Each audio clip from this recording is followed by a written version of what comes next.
Greetings everyone, hope you're doing well. In this video, I'm deciding to try something a little different. I want to go a bit more long format and discuss a few topics in one video. We'll try it out, see if it flows well.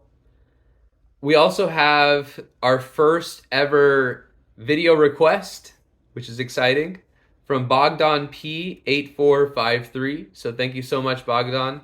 We're going to go over your video request at the end. So without further ado, guys, the first topic I wanted to discuss is the importance of self-reliance. We all need each other, okay? In order for us to function effectively and have abundance for everyone, we do need to work together, yes. But we need to work together from a place of self-reliance.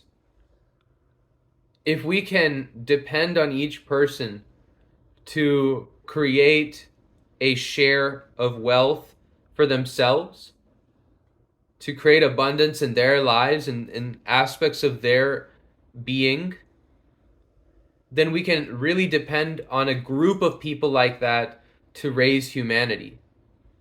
That's how movements are made. That's how change really happens. We do need each other, but we need to be self-sufficient, self-sustaining, self-reliant in our way, in our path, in order to reach that level of effectiveness. Because it's not really about doing things together. It's about doing things together with that root foundation, that root chakra alignment. Because otherwise, you're a group of codependent people who are trying to reach out to each other for things that can be achieved through self-reliance. And that's only a formula for things to collapse. When we have freedom, autonomy with our time, with our finances, with our social circles, with our travel, only then can we really live in a place where we can be abundant and accessible enough to make an impact with others who are at that level. When you become abundant in all aspects, it doesn't mean you're like super rich. It just means you know how to take care of your basics without there being unnecessary stress or stressors in your life. Only then can we experience real change and real success. Is when there is stability in all the people participating in a project or a group, then what they bring to the table has more quality, has more stability, and it gives off a different energy. Okay, so next topic, guys, is I want to talk to you about relationships. Okay, because I'm betting a lot of people listening to this channel are dudes. I'm sure there's some gals out there too, some girls. But regardless, yeah, I think guys mostly are guys desire relationships, like romantic relationships. A lot of guys do. They feel alone when they don't have, a partner, which I don't feel like a lot of girls necessarily feel as much. But we all do. We all feel that way. We all have certain expectations for what we'd want in a romantic relationship. But the reality is, guys, like and I'm experiencing this right now, is when I come from a place of abundance in myself and I feel like I take care of myself, like I take care of my health and my fitness, my nutrition, what I'm doing with my time, I'm enjoying my time. When I do all these things and I have a relationship with myself, I am able to treat other people better. And I put value on all the people that I experience in my life. Because the reality is, that we're in a relationship with everybody. Every person that you interact with, whether it's a grocery store clerk or your parents or your siblings, or whatever, or your children, or just some random stranger you'll never see again. We all have relationships with them because we're experiencing each other. And the way we treat that person and the way they treat us back, it has a very profound impact on our ability to enjoy reality or perceive reality. Um, and we also get to determine not necessarily how others treat us, but what we tolerate and how we treat others. And I say this, and also what we expect, because a lot of us, we expect a lot from other people. And the reality is, we cannot expect anyone to be a certain way. We just got to know what we want to tolerate. And this isn't just for romantic relationships, it's just for relationships in general. Okay? All people. What we want to tolerate, what we are desiring, uh, and what we can expect in this relationship. Because it's too much. It really is. It's too much to put all these expectations on one romantic partner. I think a lot of people do this. Not hating, I just feel like a lot of guys do this more than girls. Well, girls do it too. They're very picky. They want a really tall guy, making a bunch of money, which I can't blame them. But um, we put all these expectations, like this person has to be X, Y, and Z. They have to be this certain way. They have to act this certain way. They have to do this certain thing. And it's like, can we just start by having relationships with everyone in our lives? And it doesn't have to be romantic or sexual, but it has to be of compassion, of love. I think that's a really powerful place to start.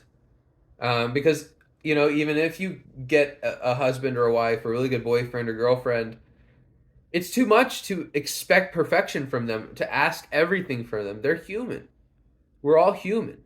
And it's too much to expect yourself to be this person for them either.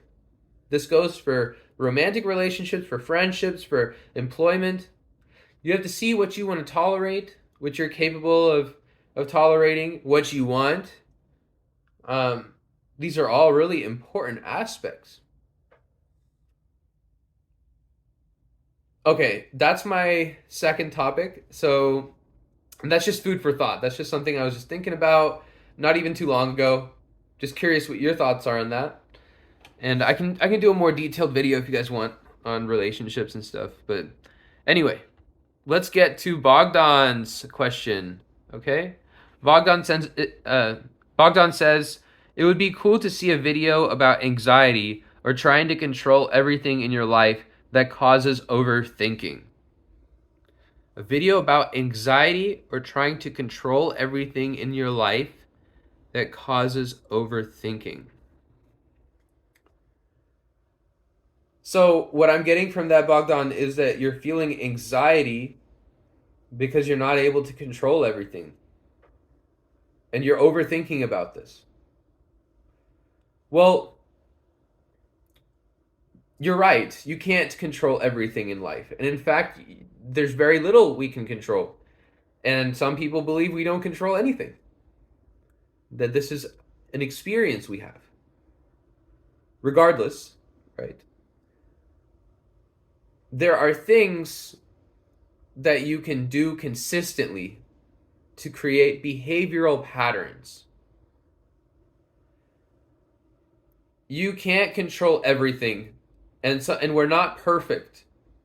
But if there's things that you do, like going to the gym, eating well, being mindful what you say about yourself and others, taking care of your hygiene, if you do these things regularly, if you hold yourself accountable for this, for making time for yourself, to enjoy something like music or a sport, whatever it is for you, video games.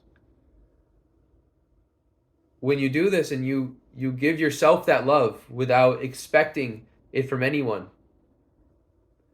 it's not easy, but you build self-reliance and the anxiety goes away because you realize I can't control everything, but you start putting your attention, your focus, your energy towards what you can control.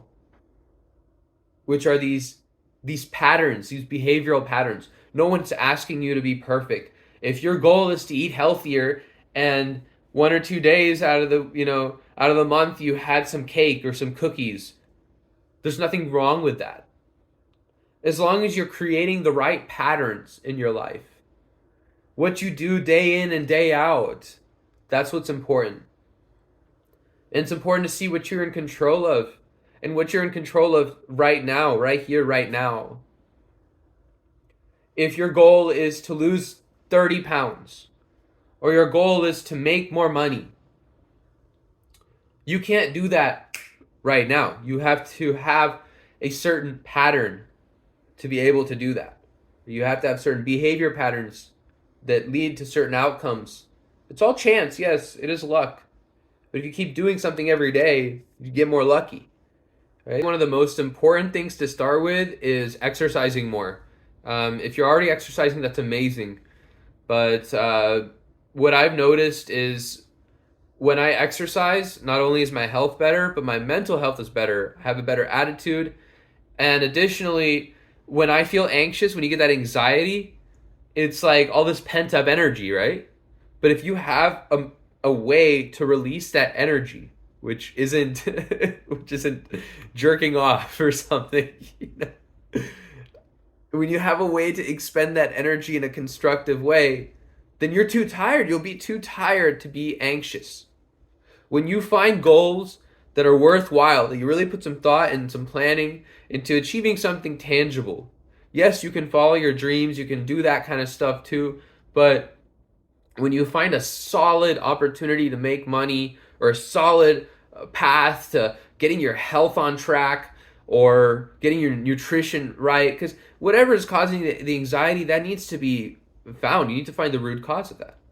When you find that solid game plan, act on it. Don't hesitate, act, and act often.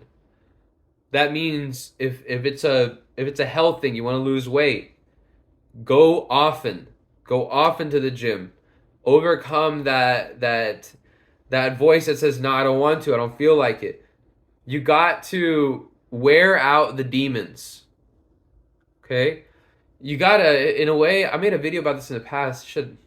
I should show you guys this video. I'll share it again, but it's called like killing the devil or something like that.